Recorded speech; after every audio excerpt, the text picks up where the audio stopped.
Hey guys, welcome back to History with Mrs. Lee. We are nearing the end of our year and we are looking at the Reconstruction era, which takes place immediately after the Civil War between the years of 1865 and 1877. Now, less than 1 week after Robert E. Lee surrendered to the Union at Appomattox Courthouse, Abraham Lincoln was assassinated by John Wilkes Booth. And this is going to completely change what our country looks like following the Civil War. Reconstruction has completely changed. Lincoln, remember, in his second inaugural address had mentioned with malice toward none and charity for all. And so he had a pretty lenient plan for wanting to bring back the Confederate States back into the Union. But now that he has been assassinated, all of this is going to fall to his vice president, a Democrat who was from the South and a former slave owner, Andrew Johnson. And so things are going to look a little bit different than what you would expect if Lincoln was still alive. So we're going to go ahead and start out with some good things that happened right away in the Reconstruction era. First off, we get the 13th, 14th, and 15th Amendments passed by our country. And the way that we remember 13, 14, and 15 is the memory trick, free citizens vote. So in the 13th Amendment, slavery is completely abolished. And when we talk about the Constitution and we think back to the convention, the 3/5 compromise, the 13th Amendment is going to completely get rid of the 3/5 compromise in our Constitution because slavery no longer exists. The 14th Amendment is going to provide citizenship to anybody who is born here in America or is born to parents who are American citizens. And so African Americans are now going to gain the rights of citizens. The 14th Amendment probably would not have been passed if it wasn't for some of the negative events that were occurring in the South, like black codes and Jim Crow laws. The 14th Amendment, giving African American citizenship rights, is also going to reverse the Dred Scott versus Sanford Supreme Court case, because that court case had said that African Americans were considered property. So now the 14th Amendment has undone that Supreme Court ruling, and African Americans have now gained citizenship. Now, the 14th Amendment, though, is going to specifically leave out Native Americans. They will not gain their citizenship until later on. The 15th Amendment is about voting rights, and remember the fancy word for voting is suffrage, and suffrage is going to be given to African American men. It is not going to include ladies, and it is also, again, not going to include the natives.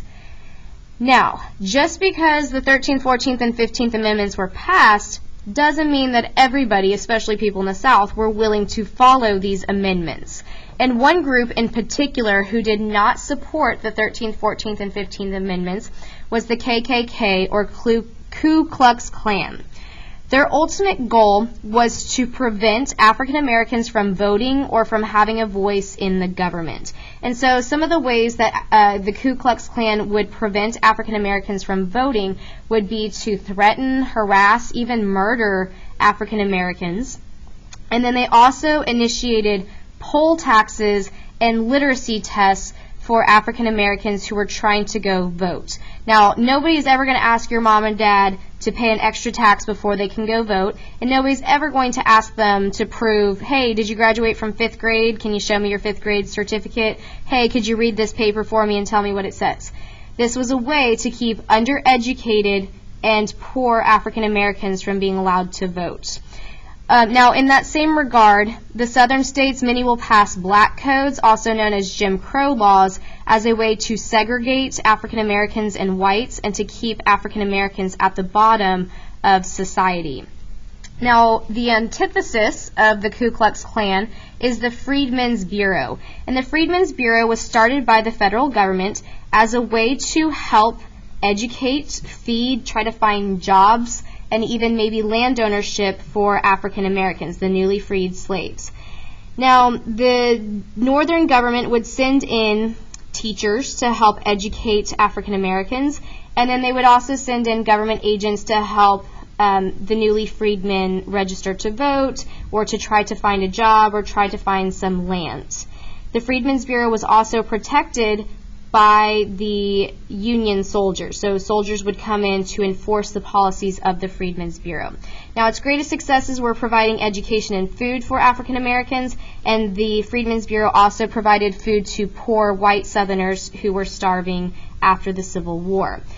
Unfortunately, they did not do so great with getting land ownership for African Americans, which leads us into the topic of sharecropping.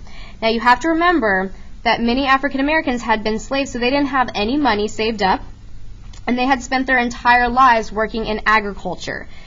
So most African Americans were not able to save up any money to move anywhere else, and they didn't have any other skills to maybe go work in a factory or some other type of job. So they get stuck in this cycle of sharecropping.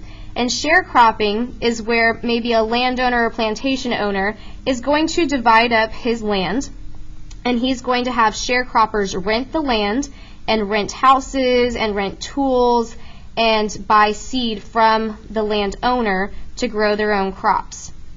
But in sharecropping, after you've rented these things and you've grown these crops, you have to go sell your crops and give a third to half of the profit of those crops immediately to the landowner. In addition to that, you would also have to pay the landowner for your rental of the house, the land, the tools, etc. Now, the Freedmen's Bureau tried their best to educate as many African Americans as they could, but if you were just now out of slavery, you maybe weren't very well educated in regards to mathematics or to reading a contract. And so a lot of times sharecropping would lead to the landowner taking advantage of the sharecroppers, and they would maybe only owe $200, but the landowner would say, no, you owe $400. So the sharecroppers were constantly stuck in a cycle of debts, which they could not escape. All right, so now moving into the political sphere, I want to talk about Andrew Johnson, Lincoln's vice president, who then became president, and his fights with the radical Republicans. So Andrew Johnson was a Democrat, and the radical Republicans, you have to remember that most Northerners at the time were Republicans, but the radical Republicans is a specific group of congressmen who really worked to try to enforce the 13th, 14th, and 15th Amendments and protect the rights of African Americans in the South. Well, remember, the president is not allowed to create laws. The Congress has to create laws. Those laws start there in Congress, and so the Republicans would pass a bill, but then before it can officially become law, it has to go to the president. And so every time the Republicans would write a bill, they would send it to Andrew Johnson, who would then veto it. Now, the president has that power. He has the constitutional ability to veto laws that he disagrees with. But the law does not stop there. It does not die. It can go back to Congress, and for the first time ever in American history, the Congress was able to use their constitutional rights found in the Constitution with the checks and balances principle, and they had 2/3 of both houses override Andrew Johnson's veto. And it didn't happen just once, it happened multiple times. Eventually, the radical Republicans get tired of Andrew Johnson's incessant vetoing of their bills, and they were upset with him for firing his Secretary of War, who was a friend to the radical Republicans, so they decide to impeach Andrew Johnson. Now, we haven't talked about this since before Christmas, but to impeach somebody is to accuse somebody of doing something very, very bad or breaking the Constitution. So once you've been impeached, you're going to go on trial in front of Congress, and then the Congress will vote to decide if you are guilty or innocent. If you are found guilty, you will get to stay in your position. I'm sorry, I just said the exact opposite. If you are found guilty, you are kicked out of your position, and if you are found innocent, you get to stay in your position.